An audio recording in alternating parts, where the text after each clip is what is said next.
नमस्कार प्यारे बच्चों, इस वीडियो में 9th क्लास के मैथ सब्जेक्ट के चैप्टर नंबर 10 वृत्त की एक्सरसाइज 10.5 करने वाले हैं। हमारे सामने है प्रमेय 10.8 थ्योरम 10.8। स्टेटमेंट क्या है? एक चाप द्वारा केंद्र पर अंतरित कोण वृत्त के शेष भाग के किसी बिंदु पर अंतरित कोण का दुगना होता है। यहाँ पे इन्होंने कहा चाप द्वारा। पहले तो मैं आपको ये समझा दूं, हमारे पास ये वृत्त है, अगर दो बिंदु हमने ले लिए, ये हमारी जीवा बन गई ए बी और ये हमारी क्या होती है? चाप होती है।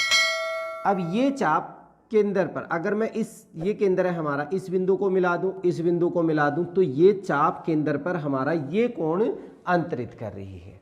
ठीक है, इन्होंने क्या कहा है कि केंद्र पर अंतरित कोण, अगर मान लीजिए इन बिंदुओं को हम यहाँ पे वृत्त के किसी अन्य भाग पर मिलाएं, एक तो ये कोण बन गया और एक चाप ने ये वाला कोण बन गया, तो ये वाला जो कोण है केंद्र पर, इस कोण का क्या होता है? दुगना होता है। यहाँ पे तीन स्थितियां बन सकती हैं, तीनों के मैं सर्कल बना देता हूं आपके सामने।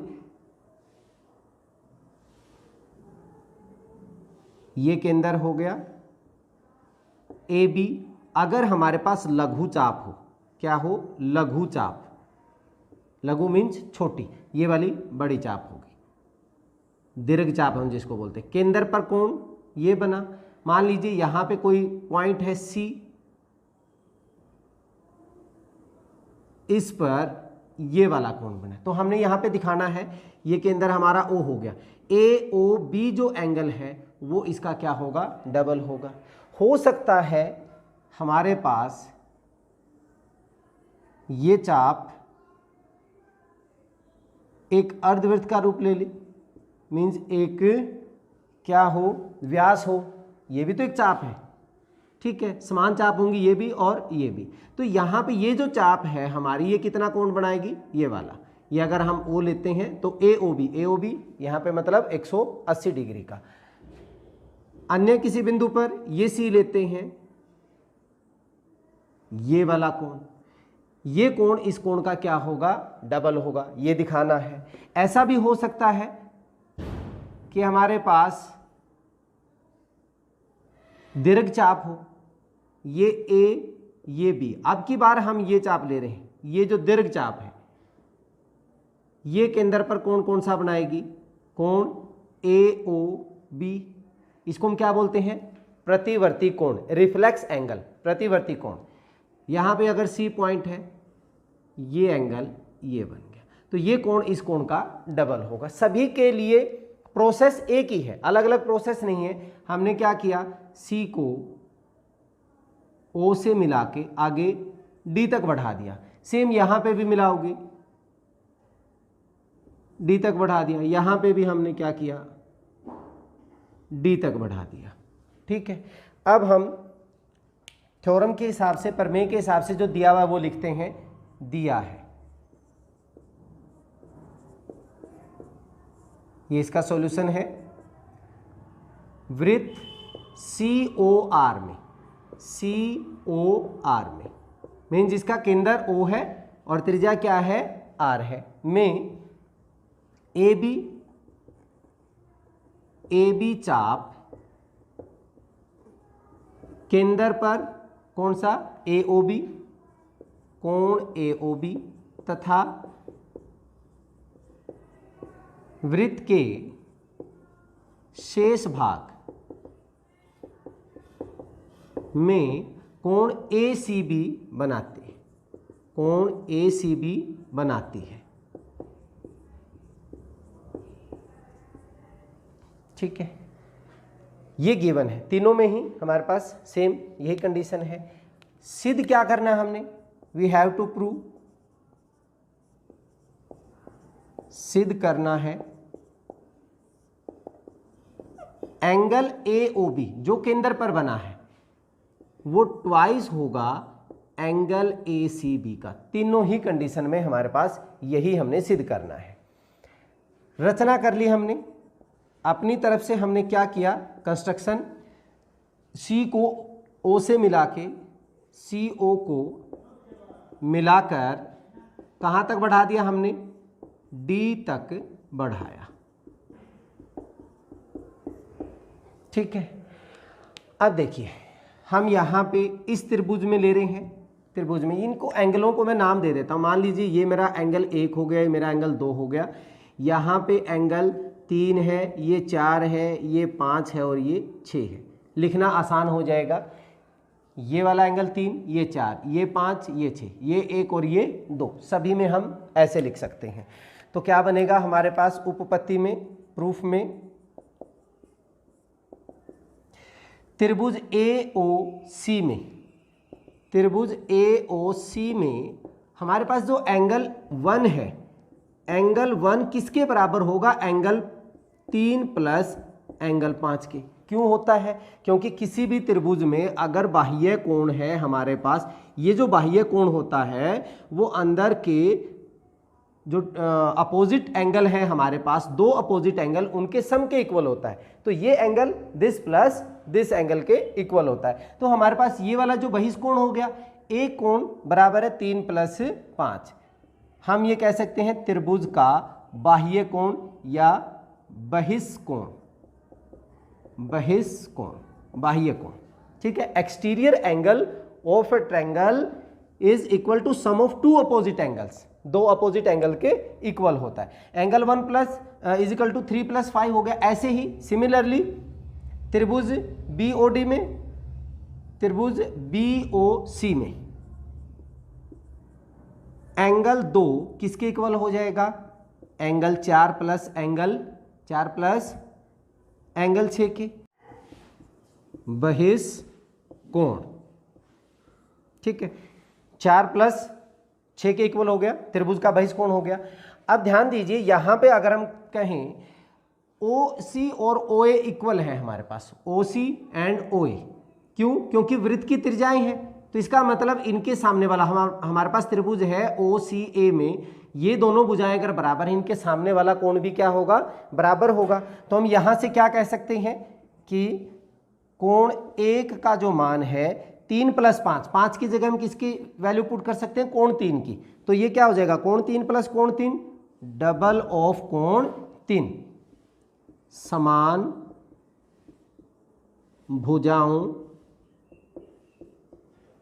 के सम्मुख कोण। ठीक है, किसी भी त्रिभुज में अगर दो भुजाएं बराबर हो, मान लीजिए ये भुजा बराबर है, तो ये वाला कोण और ये वाला कोण क्या हो जाते हैं? बराबर हो जाते हैं। ऐसे इसमें होगा कि कोण 2 किसके बराबर हो जाएगा? कोण 4 और 6 दोनों बराबर हैं, 6 की जगह 4 लिख दें तो डबल ऑफ कोण 4। ये हमारे पास सेम रीजन हो जाएगा। अब इसको हमने समीकरण नंबर 1 मान लिया, इसको समीकरण नंबर 2 मान लिया हमने। यहाँ पे क्या हो जाएगा? 1 प्लस 2 को जब हम जोड़ते हैं क्या बन जाएगा? कोण 1 प्लस कोण 2 बराबर है 2 कोण 3 प्लस 2 कोण 4 के हो जाएगा। इनमें से 2 क्या हो जाएगा? कॉमन हो गया। तो डबल मैंने कॉमन ले लिया, कोण 3 प्लस कोण 4। अब कोण 1 प्लस 2 क्या बन रहा है? AOB। ये बन गया कोण AOB प्लस डबल है कोण 3 प्लस 4 क्या बनेगा? ACB, कोण ACB। यही हमने प्रूव करना था। सेकंड पार्ट में भी हमारे पास सेम यही है, प्रोसेस सारा कुछ वही है। अब यहाँ से एक चीज़ निकल के आ रही है, ध्यान दीजिए। यहाँ पे शायद आपने पहले पढ़ी भी होगी कि अर्धवृत्त में बना कोण हमेशा समकोण होता है। कैसे? यहाँ मैं इस चित्र को अलग से फिर बना देता हूँ। ये हमारा अगर चाप व्यास है तो ये कोण कितने डिग्री का होता है? 180, क्योंकि पूरा कोण कितने डिग्री का होगा? 360 डिग्री का। तो ये हमारा हो गया 180 डिग्री का। अब हमने थ्योरम ये प्रूव कर दी कि जो चाप है वो वृत्त के शेष भाग में यहाँ पे केंद्र पर डबल कोण बनाती है, तो इसका आधा यहाँ पे कितने डिग्री का होगा? 90 डिग्री का। इसका मतलब अर्धवृत्त में बना कोण, देख लीजिए, अर्धवृत्त में बना कोण कितने डिग्री का होता है? हमेशा 90 डिग्री का। ये चाप कहीं पे भी मिलाएगी, यहाँ पे मिलाएगी तो भी 90 का बनेगा, यहाँ पे मिलाएगी तो भी 90 का बनेगा। कहीं पे भी छोटे से छोटा भी बनेगा तो वो कितने डिग्री का बनेगा, 90 डिग्री का। बहुत ही इंपॉर्टेंट है। बस यहाँ पे अगर हम थर्ड पार्ट की बात करें तो यहाँ हम ज़्यादा जा कह सकते AOB को हम क्या लिखेंगे, प्रतिवर्ती। तीसरे की बात बता रहा हूँ मैं, रिफ्लेक्स प्रतिवर्ती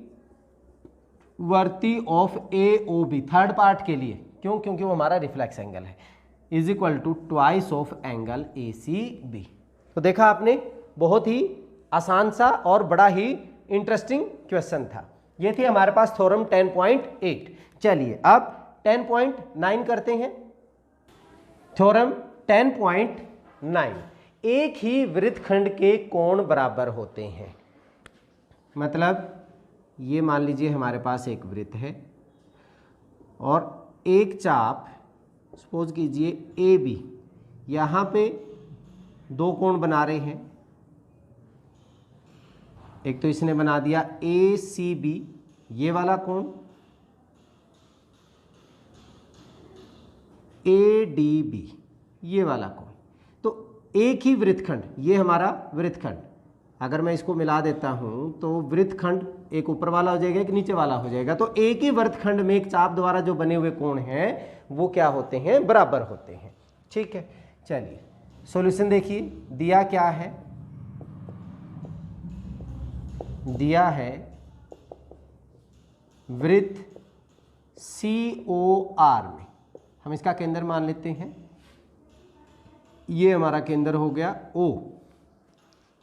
वृत्त COR में कोण ACB तथा कोण ADB एक ही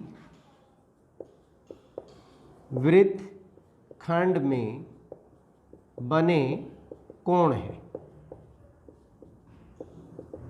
हमें क्या सिद्ध करना है कि ये दोनों बराबर हैं।